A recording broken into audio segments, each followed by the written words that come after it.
K7AGE. Jerry Ellsworth, Jeri, and then Ellsworth, ELLSWORTH. YouTube/Dave Casler, DAVECASLER.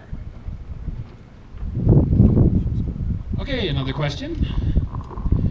Yes, sir. The question is for Jerry. I want to know if you could share maybe a creative project or idea you hope to do in 2020. So the question was a creative project that I'll be doing this year. Maybe I should finish my 160-meter mag loop video. Is that what you're looking for? Probably the #1 question I get out here. Yeah. So I started a mag loop project for 160. It works really well. I started making an auto tuner for the variable capacitor, and life got in the way, and I haven't finished it yet. Okay, who's next? Yes, sir.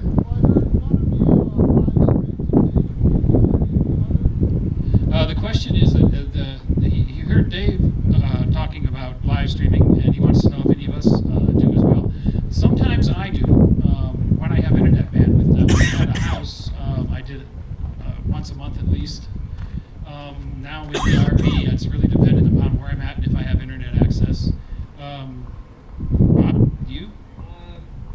I've actually live streamed here twice, and I don't do it very often because my internet sucks, #1 at home. Thank you, AT&T. And #2,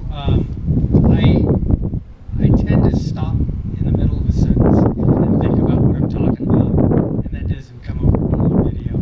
So I do produced videos. I don't, but what would you like to see?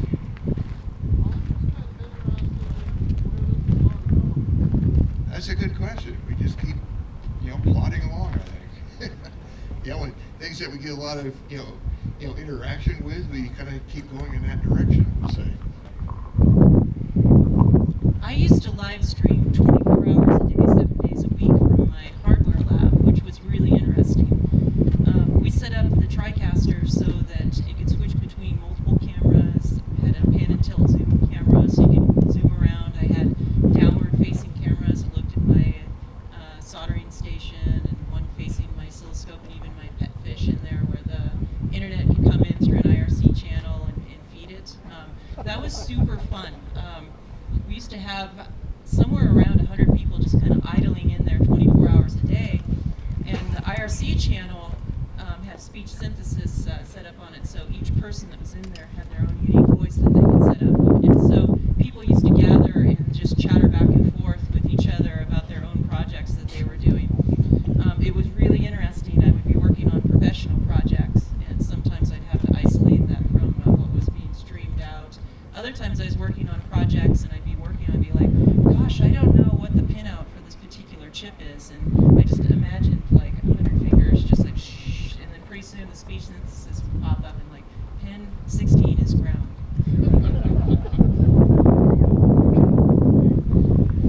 I did some live stream as an experiment to teach CW, but by about the 4th or 5th weekend of that, the viewership just dropped, and I says, okay, CW is one of those words.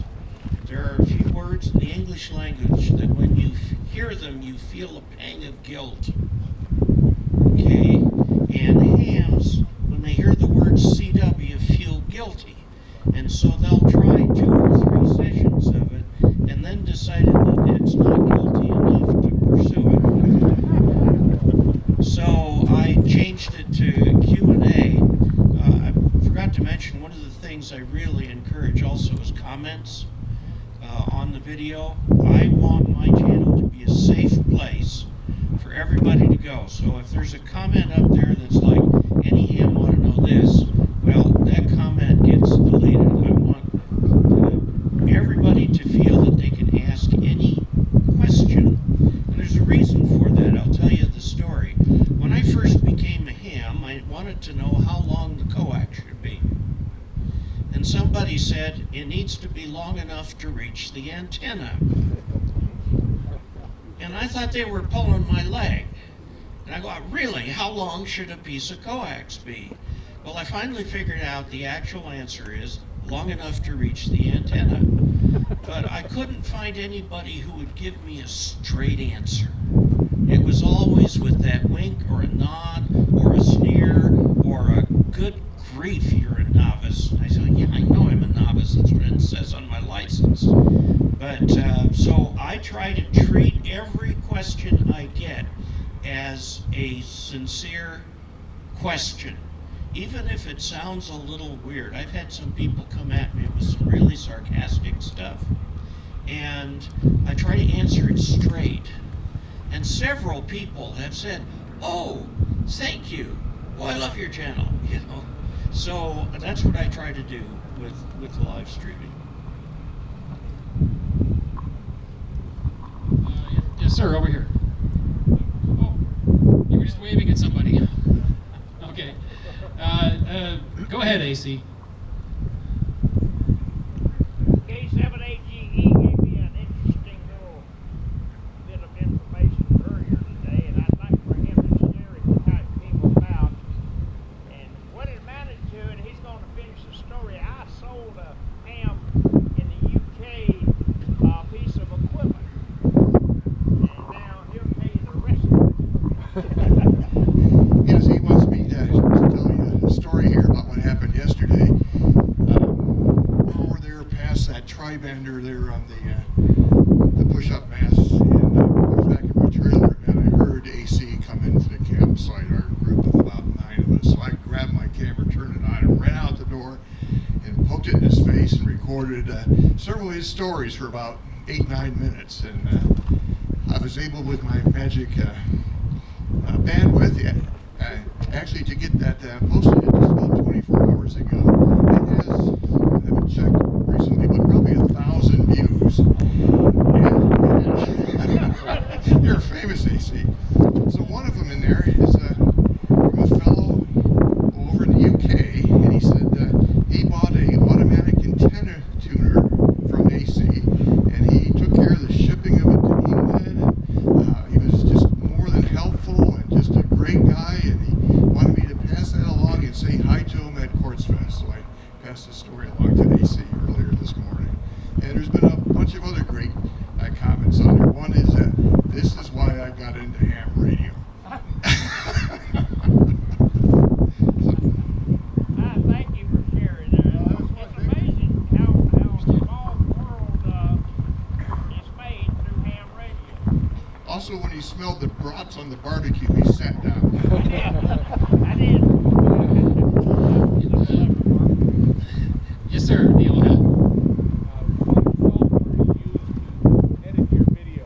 Okay, this is probably a good one. You guys might want to address it too, but I'll start. He asked what software that we use to edit our videos. Myself, I'm an open source advocate. I have no commercial software at all on any of my computers. It's all Linux open source. So yeah, so I use KDEN Live, which is a free video editor. It's actually supported on all the platforms. You can get it for Windows and I think for Mac. And I use Audacity for editing audio and pre-processing audio before I put it into the video. And I use various graphical programs that are also free, like GIMP, which is a free program similar to Photoshop. Inkscape is an illustration program, LibreOffice Draw. So I use all free software for my stuff.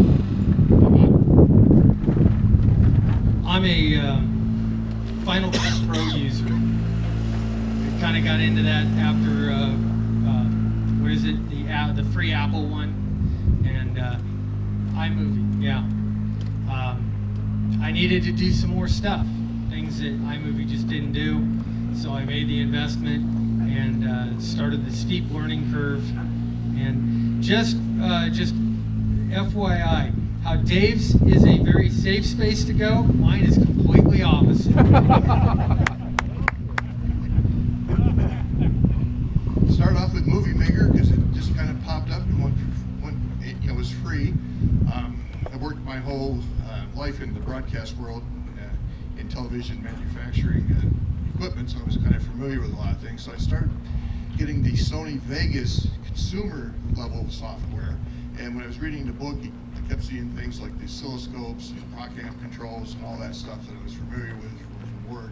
So I ended up probably about 10 years ago moving up to the Sony Pro. Sony sold it off a couple years ago to a gang out of Germany. I render now in 1080. I go through and pretty much adjust the brightness and contrast, sometimes the color of every single clip. I try and get the audio as close as I can. When I'm done rendering it, I run it through Handbrake. I learned this from Dave from the EEV blog, anybody who watches stuff from Australia. And I'm able to make it about 1/4 the size, file size, for the, and it still has pretty good quality. I then upload it to euphonics.com. And they do loudness processing. You can do up to 2 hours a month free. I upload the video, I just leave all the presets set, and in about 5 minutes it's gone through and leveled out all of the audio, and I just download it, and that's the final release that goes up onto YouTube. So everybody has different workflows. I use Premiere.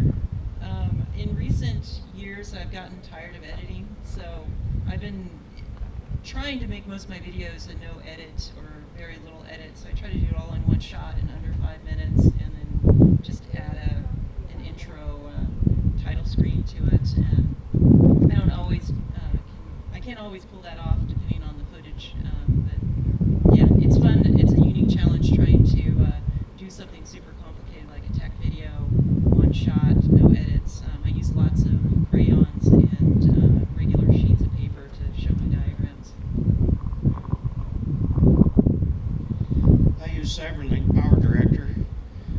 It's the greatest video editor that nobody's ever heard of. It's because it's not an American product, it's made in Taiwan. And I got hooked up with them because I was looking for something that didn't crash all the time. And I've been with them over 10 years. They made me a CyberLink Most Valued Professional, which means, I'm not sure what it means.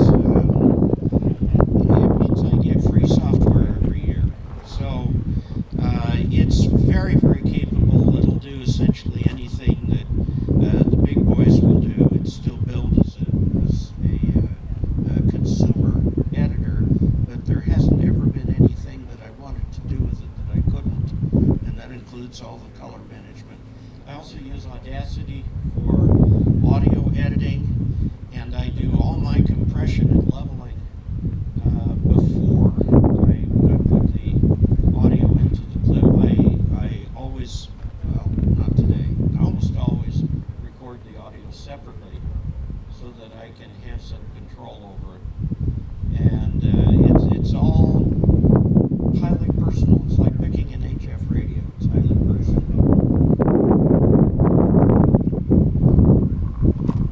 Okay, let's go over this way. Anybody over here? Yes, sir, in the back there.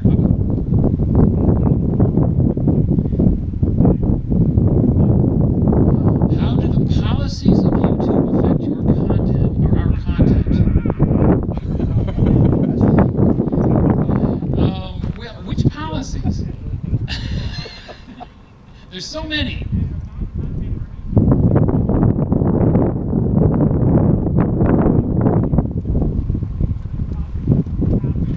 Well, oh, you mean as far as ranking and recommending videos and things like that? Okay. Well, it's pretty straightforward. If you're using language that you couldn't walk into a kindergarten class and use, you might get flagged. The video algorithms that YouTube uses will actually recognize speech within the video itself as well. So if you have video clips where somebody is cursing or whatever, it might get through, but you might have trouble getting advertising monetization on it because depending upon the advertisers, they might not like that. So they do have a lot of automated things that go on when you upload a video before it'll get posted. As far as ranking goes, ranking is done mostly by activity, as I understand it. Thumbs up or thumbs down, doesn't matter either way, it helps your video move up the ranks. the trolls that are out there hitting thumbs down on my video, thanks guys, I appreciate it very much. And we laugh about you on the Facebook page, especially that one guy that every video I post within 1 minute has the thumbs down. Within a minute, this guy is dropping whatever he's doing in his normal life and logging in so he can give me a thumbs down. Dude, thanks. Activity as far as views and especially shares. Was that you? Oh, okay. I was gonna say, we're gonna have a conversation after this. Yeah, hey dude, thanks. Activity also counts with views and especially shares. If somebody hits the share button, all right, they're not sharing the URL at the top, but if they hit the share button to post it to Facebook or whatever, that really helps in your ranking and is recommended videos. And by recommended videos, I mean when you watch a video on a certain subject, and then you go back to the YouTube homepage and it gives you a whole bunch of videos to choose from. Those are chosen based on how those videos are doing as far as activity. So does that kind of answer what you were asking? Okay, anybody else wanted to add to that? The other thing they'll nail you on in seconds is if you put any music in your video. They'll come up with a copyright violation and this nonsense. Although I do have one video, did about 10 years ago to Anchors Away with a whole bunch of QSL cards and chips and special events, and they've never flagged that one. That may be, okay. Yeah, music is definitely one. And I've discovered with a recent video I did on a call sign pirate, just having the word pirate in the title of your video will get you flagged right away and demonetized. But when they do that, though, you can submit for a human review, and a person will actually watch it within a couple of days, and then you get cleared if there's nothing wrong with your video. Oh, go ahead. I've also had videos demonetized, and normally I ask for a review and they fix it. But one time I asked for a review and they didn't fix it. They still kept it demonetized, and they would never tell me why. It's sort of like playing a game of 20 questions with these people to try and figure out what exactly is going on. No, they don't answer. They don't answer. They love their creators as long as we keep working for them. And they keep changing the ranking and the algorithms and everything like that. And I gave up a long time ago trying to keep track of that. And I just make videos, and most of the time they like them. I run about 97% likes. I also have a troll that within 2 minutes has put a dislike on my video. Oh, is it? Oh, we all have the same guy. Okay. Yeah. Okay. Yeah, maybe we should.